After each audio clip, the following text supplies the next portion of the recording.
Guys, we have a new pandemic. Our young men are suffering. It is not easy being a young man right now. Our young men are suffering. Our young men don't even eat properly. Yeah?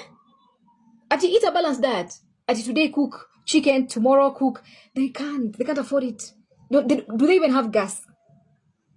Our young men are forever on dondo, chapo beans, Monday to Monday. That is what they can afford. Some young men don't even have a house of their own. They hop from this couch to another. They're constantly on the road. That's why you see most young men are forever in the clubs. They're not partying for fun. They're partying for problems. They're running away from their problems. The rate of alcohol abuse right now amongst young men, the rate of drug abuse right now amongst young men has shot. Because our young men are stressed to the core. Our young men are struggling. They're having a really tough economic time.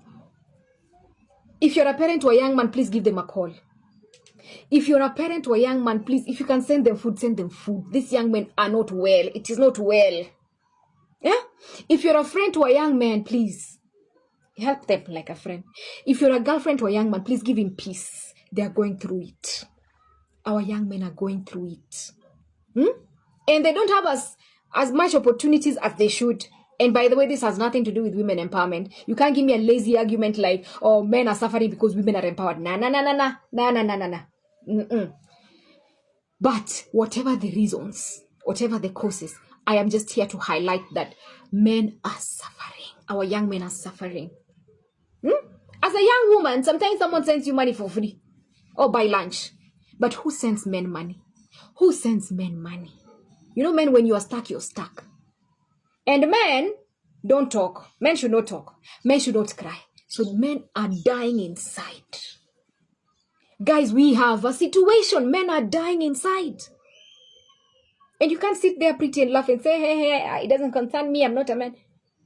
These are our brothers. These are our future husbands.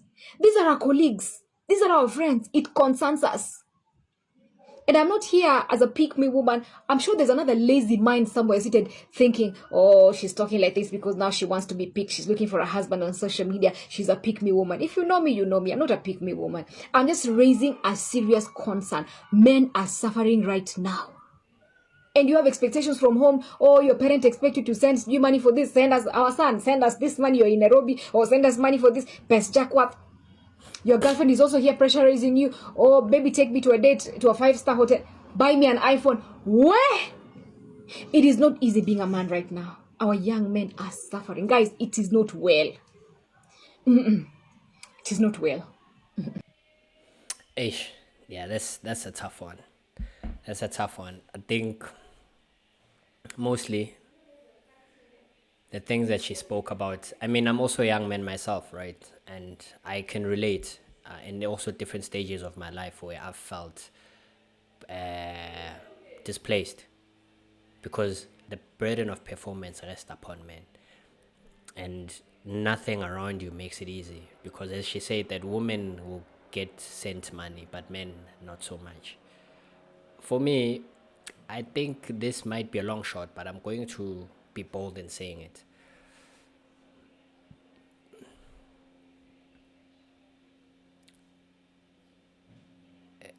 Responsibility is two words. If you split it into two, it's responsibility. So basically, your responsive ability in the things that are happening around you and the things that are happening in your life. And once you've come to understand that, you can be bold in saying that you should take accountability for every action that has happened. Yes, granted, some things are out of your control, definitely. But because you did not do anything about it, because post that incident, post that moment, you did not ameliorate the circumstances around you, then the accountability and the responsibility has to fall on you. Maybe we don't speak. I would say, and this is also not a blanket approach, but I do believe it could serve as a foundation where you seek for people that you can speak to, because I usually say that speaking to a woman is not the best thing to do. Crying in front of a woman is not the best thing to do.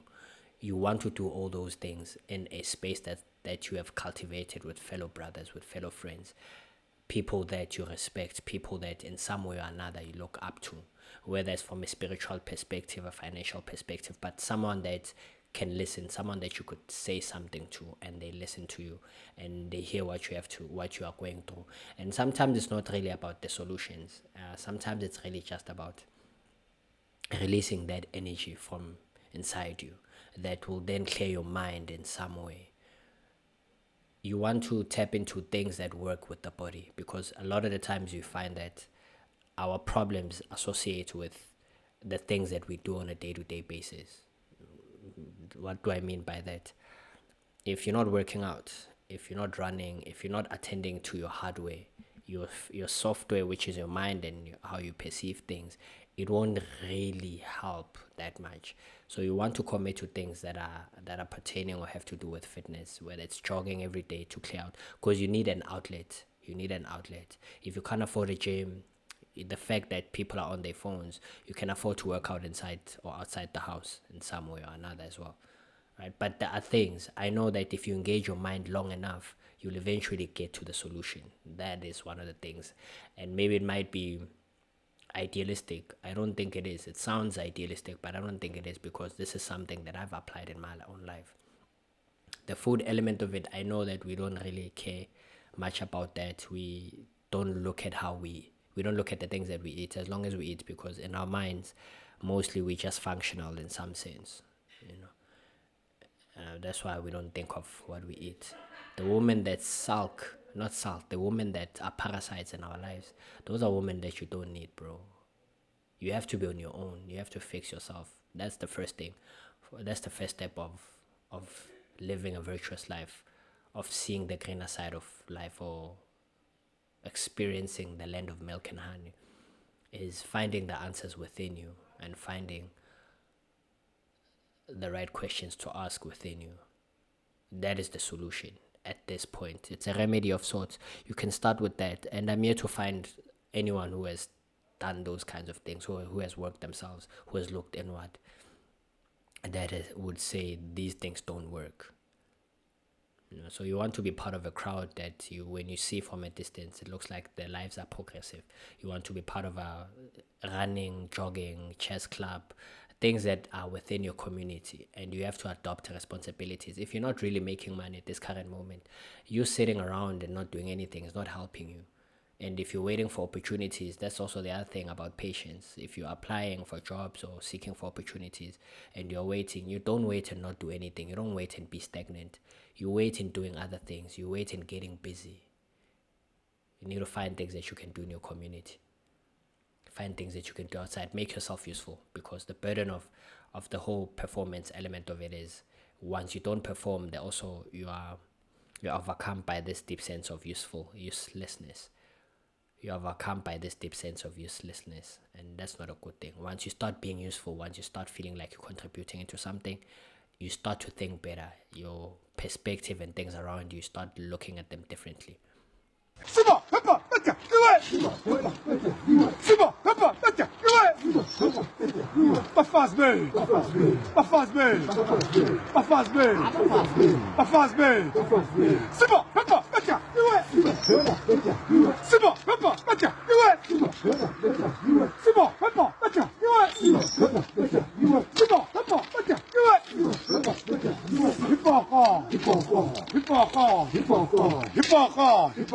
I'm not sure about the lyrics. I hope they don't translate to real life, because we sleep with them while they are drunk. Yeah, that doesn't sound good. Doesn't sound like something that should happen, because there has to be consent in there. That's the one thing. If it's not, you learn the hard way that you're raped. And that's not what we are perpetuating.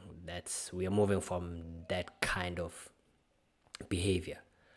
But as far as society is concerned, we do need men. I think looking at that, also this whole feminist movement, feminism is a luxury, dog.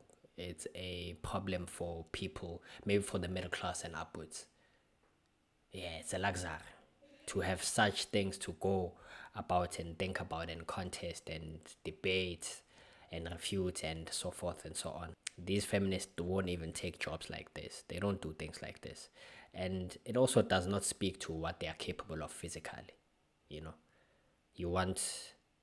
We should all play our parts, basically. That's what should happen. We should all play our parts. So men should do hard things. That's what I believe in doing. And men build societies.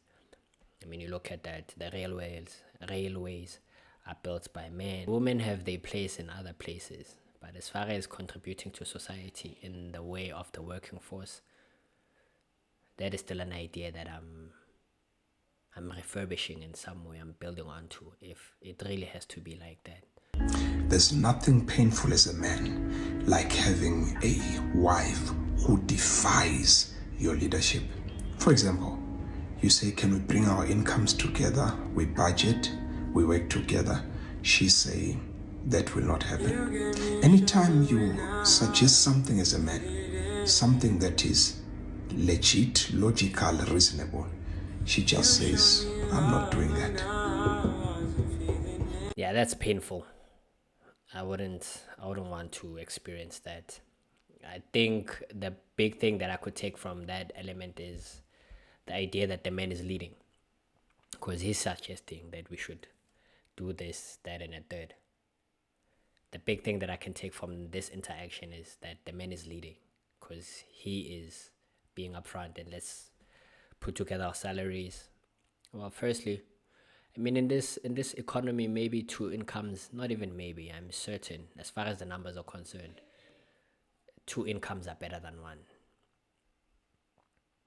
I would like to think that you should work hard enough that you don't have to rely on that, because once that happens, when there's two incomes, chances are your wife, your woman, has to step out of the house, and that leaves the kids vulnerable to the system.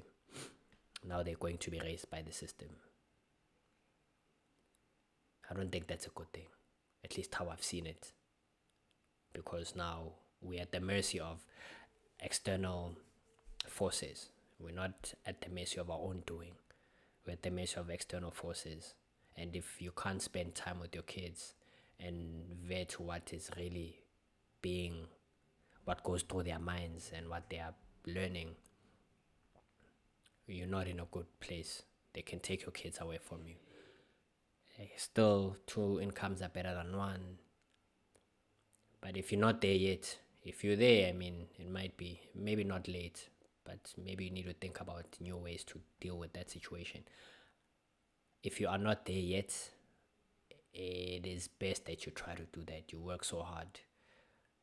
You generate the resources that you are able to set that kind of infrastructure and facilitate that space where you are the breadwinner as the man and your woman is the nurturer. She is the caregiver. That way it balances. But when we're both outside, there's no balance. There's no balance. At best, she has to generate income from the house. Don't know what she'd be doing, but it could align to her interest. It could align to what you can do at the time, what the market is in need of. I'm also working on those kinds of things, and whenever I think of a relationship in that way, I think, I don't think, because I want it a certain way, so I have to. It's incumbent on me to generate the resources that I would deem fit. If she comes into my life and we can have that conversation that at some point you're going to have to stay lay back and do this from home, then that's good. But if she's not about it, then she's not the right woman for me. So these are the things that you also need to think about. How would you want your generation to be? How would you want your kids to be? How should the kids grow up? Where are they going to benefit from? And what is the future looking like? Don't plan too much into the future, definitely, but you also have to have a sense of it. That's why they say men should have a vision, and we all do. We all have visions, bro. We all have visions. Maybe we just don't take it upon ourselves to fulfill them. But we have that thing about where we are trying to go, what we are trying to do, even if it's as little as tomorrow or next week. But we are all bestowed with that ability and that responsibility. And we'll leave it at that for now. Tuskef Gravy.